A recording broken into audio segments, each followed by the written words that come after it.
siguro hindi lang po naunawaan ng mga marami. Tayo po, mga Duterte supporters, naunawaan po natin yung gustong palabasin ni Senator Padilla, no? Nag-aral naman pinag-aralan po sa yung mga evidence, hindi po pwede. Ang punto puro ni Senator Robin Hood Padilla, kung mag-o-authenticate, kung meron pong mag-o-authenticate ng video na yun ay totoong naganap, yung it's either po yung pong may-ari nung Zoom, yung nagre-record, hindi nila maunawaan yung tinatanong niya na ne-record, hindi sila nagkakaunawaan. Thank you very much mo kay Jasmine Nona na nagbigay po ng 30 shekels. Shalom Sir Badong, watching from Israel. Pabati naman ang aking kambal na mga kapatid, Maribel and Maricel. Happy birthday. Thank you. O happy birthday po sa kambal na si Maribel at Maricel.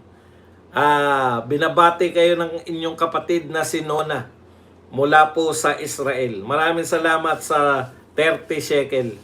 Okay. Dapat unawain po ninyo kung saan po nagmumula si Robin Padilla. Siya po ay judge. Sa atin po kasi, pag sinabi po ninyo, tignan nyo yung sinasabi niya, ako nag-record. Siya daw po yung nag-record. At ni-record niya to sa pamamagitan ng OBS. Ito pong ginagamit ko, OBS to. Sa pamamagitan po ng OBS, galing po sa internet na. Hindi niya po napanood ng live, hindi niya po napanood ng habang naka-live po. So, ipinagpalagay niya lang na wala pong buong-buo pa rin yung live na yun. Ibig sabihin, hindi inalter. Tatandaan niyo po, kunwari po ako nag-live ngayon, di ba? Hindi po yung lalabas na mapapanood nyo na wala po akong binago doon. May binago na po ako roon. Etong live, wala akong mababago kasi live to eh. Habang nagsasalita ako, napapanood nyo eh. Kunwari, pagkatapos kong mag-live, meron akong naisip na, teka, dapat hindi ko sinabi yung salita na yun. Hanapin ko yun para burahin. Pero hindi na po makikita ng tao yun na live. Ay hindi po nila makikita na may binago ako.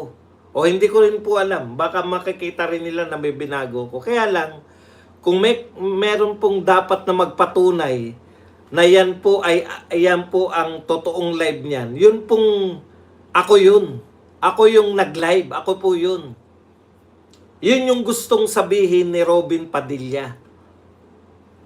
Na pinipilit lituhin. Alam po ni NBI Kalilong. Alam po ni NBI agent Kalilong yung sinasabi ni Robin. Kaya lang, siyempre, dahil sanay na sa korte, tama po yung tanong ni Robin. Yun yung sinasabi. Kaya nagpaliwanag po si Robin kasi ang daming umaatake sa kanya. Pinaliwanag niya po, binasa ko yung FB na post niya. Yun lang po yung pinapaliwanag niya. Parang sa madaling salita, sa rules of evidence, walang karapatan si Kalilong na siya yung mag-authenticate. Siya yung magsabi na ito totoo, ito. Kasi hindi naman siya participant. Katunayan, yan po yung sinabi ni Harry Roque. Ang may ang pwede niya lang sabihin, ito ay totoong mga tao, hindi AI. Hanggang dun lang po siya. Pero kung may binago ba ron o wala, hindi niya po pwedeng mag-testify siya ron. Di ba? Hindi po niya pwede niya siguro pwedeng i-testify, yan ay hindi AI. Kung hindi totoong mga tao. Pero maliban dun, kunwari, sigurado ba siyang yun lang yung laman ng live? Ako kasi araw-araw nagla-live eh. 2 beses ako araw-araw nagla-live. Ngayon yung replay po na pinanonood nyo, minsan binawasan ko na yun. Halimbawa, eto pangkaraniwan, wala akong boses. Katulad kahapon, wala akong boses nung bandang simula, di ba? Kaya ang reaction ng mga tao, boss, wala kang boses, wala kang sound, wala kang sound. Nung sa replay na, babaguhin ko na, ikakat ko na yung parte na wala akong boses. Pero yung mga comment nyo, Magtataka ngayon, bakit sinasabi nilang walang boses, may boses naman si Badong? Kasi tinanggal ko na yung wala akong boses. Ang makakapagpatunay lang po na wala akong tinanggal o binawas, yun pong may-ari, kung kanino yun, si Harry Roque. Parang ganun. Yun lang naman po yung punto ni Senator Robin Hood.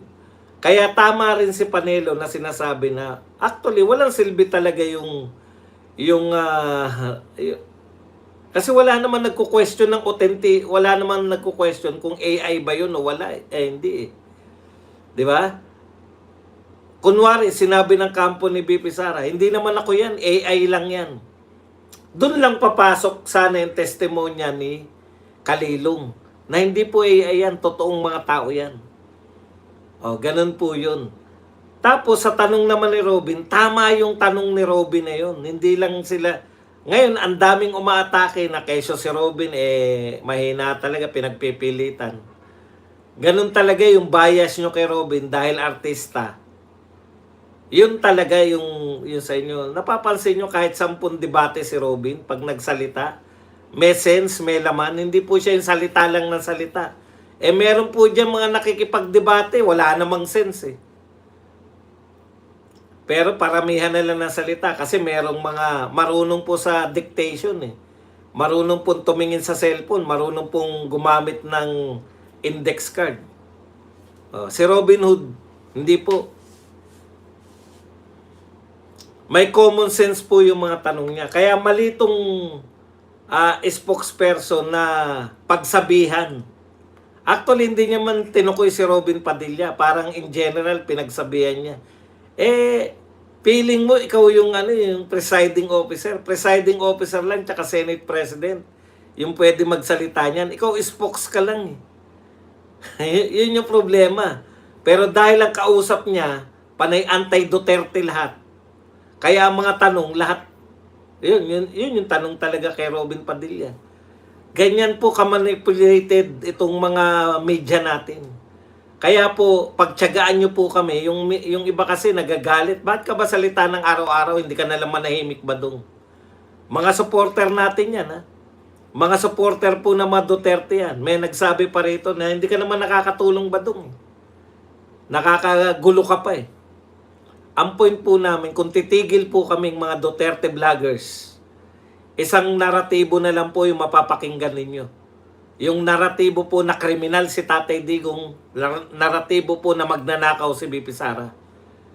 Pero yung naratibo po na maganda yung ginawa niyang war on drugs, hindi nyo na po maririnig.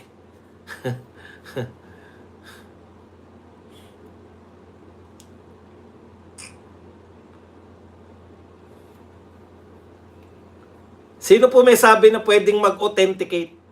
Eto, may nagsabi rito, pwede raw mag-authenticate, correction niya. Sino po may sabi na pwede mag-authenticate sa korte? Sino po?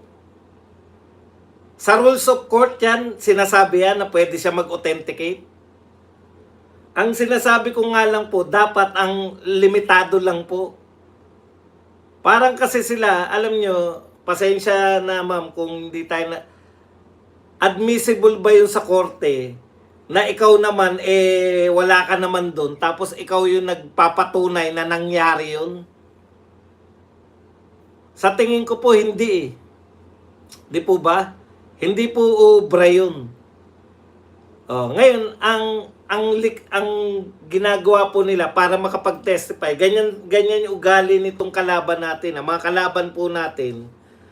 Pag nakakuha po ng testigo, dinadamihan na nila. Kesyo, nag-imbestiga na siya yung nag-imbestiga. Kaya pati yung investigasyon niya, yun na po yung kanyang anong tawag doon? Nagte-testify na siya ayon sa kanyang ginawang investigasyon. Di ba? So, pati po yung pinag-imbestigahan niya, kahit po hindi na mag-appear yung iba, siya na rin nagsasalita. Halimbawa, may patay doon. May namatay na raw. Pero sinasabi niya pa rin, eto po yung sinabi sa akin yan bago siya namatay. O, di ba? Yung po ba'y katiwa-tiwala na bakit mo paano natin malalaman, paano natin makukonfirm na yun talaga yung sinabi nung namatay na? Parang si Madriaga po, siya na po lahat. Siya na po lahat yung lumaki yung papel niya. Okay, yun lang po yung punto natin. Kasi sinama niya na yung kanyang pag-iimbestiga. Pati po yung nangyari dun sa mga inimbestigahan niya. Sino-shortcut po nila eh. Si Kalilong na rin po, pati po yung investigasyon nila ni Kalilong, sinasabi niya na. Kaya nga po siya, maganda po yung pagkakadiskarte nung defense. Kasi sinabi niya, inimbestiga, ano ba? Nakita mo ba na si BBM ay nag-file ba siya o nag-file ba o nagreklamo ba siya ng nagsampa ba siya ng kaso? 'Di ba? Simpleng tanong lang 'yun eh. Parang para maging safe siya, sasabihin niya not to my knowledge, 'di ba? Kaya ang banat ni Narbasa bandang huli, nag-imbestiga ka ba talaga? Kasi bakit hindi mo inalam? Ang point doon ni Narbasa, ang tinitestify niya, yung lahat ng inimbestigahan niya.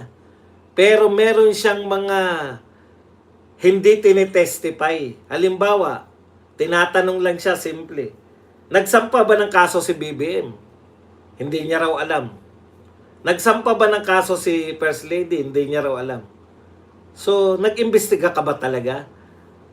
Pinapakita po ni Narbasa, bakit yung iba mong inimbestigahan, nasasagot mo ng maayos kahit nag-imbestiga ka lang. Eto, hindi mo masagot ng maayos tong. So, ang pinakapunto doon, hindi ka karapat-dapat na mag-testify laban dito sa kay BP Sara. Kasi ang alam mo lang, panay, kumbaga, iharap na lang nila dapat yung mga kinausap ni Kalilong. Halimbawa, kung sino po yung mga sinasabing nakipag-usap sa kanya. Kaysa si Kalilong, yung nagsasabi sa kanila ng mga sinabi nung inimbestigahan nila. Hindi po ba? Kasi may pinagdadaanan pa eh. Dumaan pa kay Kalilong eh. Kung importante po yung mga sinabi ng mga inimbestigahan ni Kalilong, dumiretso na lang siya.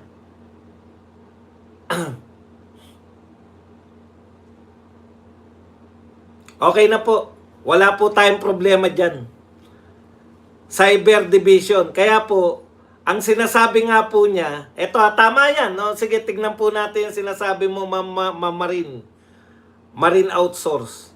So kaya nga po, tinanong siya, di ba? Cybercrime Division siya. Tinanong po siya, nagsampa ba ng reklamo si BBM?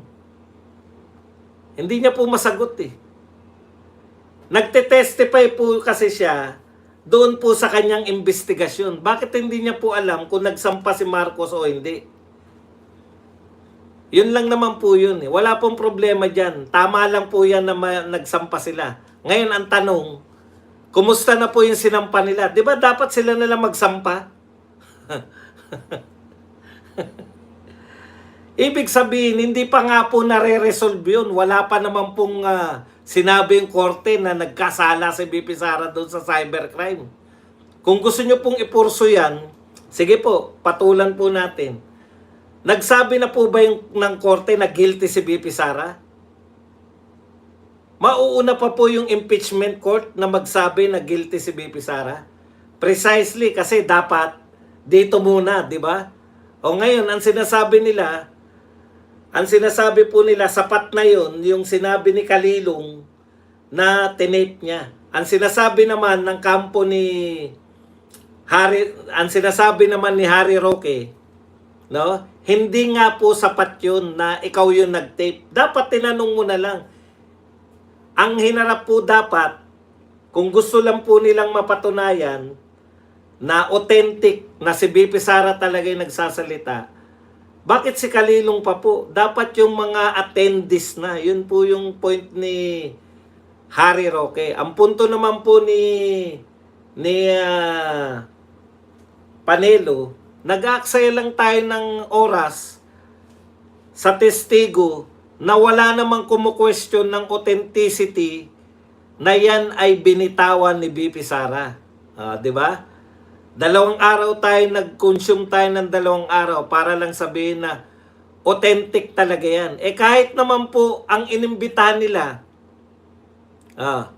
kahit po ang inimbitahan po nila, yung mga participant, yun din po ang sasabihin eh. Totoo pong sinabi yan ni BP Sara. Hindi naman po doon nagkakatalo eh.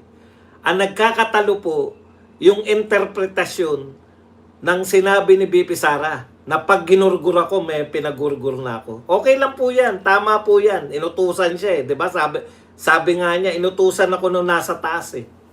So inutusan siya, kaya siya nag-imbestiga. Pero siguro, ang punto po ng 2 abogado, si Roque, hindi po admissible yung, hindi po siya sapat, hindi po siya dapat yung nag-authenticate nun. Dapat yung mga taong naroon.